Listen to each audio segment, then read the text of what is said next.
Un mix di droghe che gli ha procurato una crisi psicotica fatale. Le prime verità su quella maledetta sera, quando dopo un rito sciamanico, Alex Marangon, 25 anni, è scomparso nel nulla.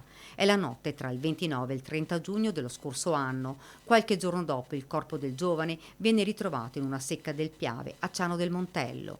Ad oltre un anno dalla morte del 25enne sono arrivati i tanto attesi esiti degli esami tossicologici.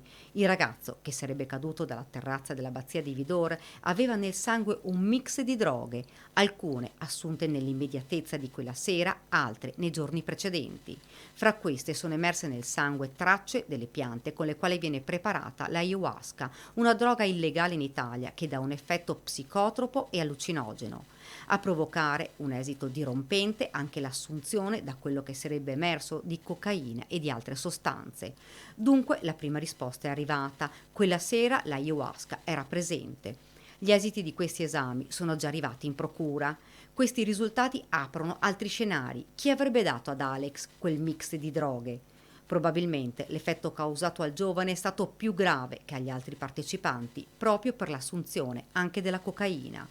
Alex quella notte, dopo aver preso un cocktail di stupefacenti, è entrato in uno stato di alterazione mentale, tale forse da sconvolgergli la percezione della realtà.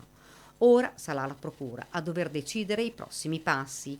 È rimasto aperto intanto il fascicolo per omicidio volontario. Sarà da capire se l'organizzatore Andrea Zuin e i curanderi saranno considerati responsabili della presenza degli stupefacenti durante il rito sciamanico.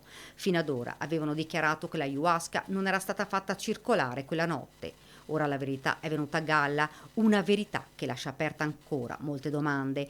Perché, se Alex ha avuto una crisi talmente grave, nessuno lo ha fermato? E perché l'allarme è stato lanciato dopo 3 ore? A queste domande difficilmente si troverà una risposta.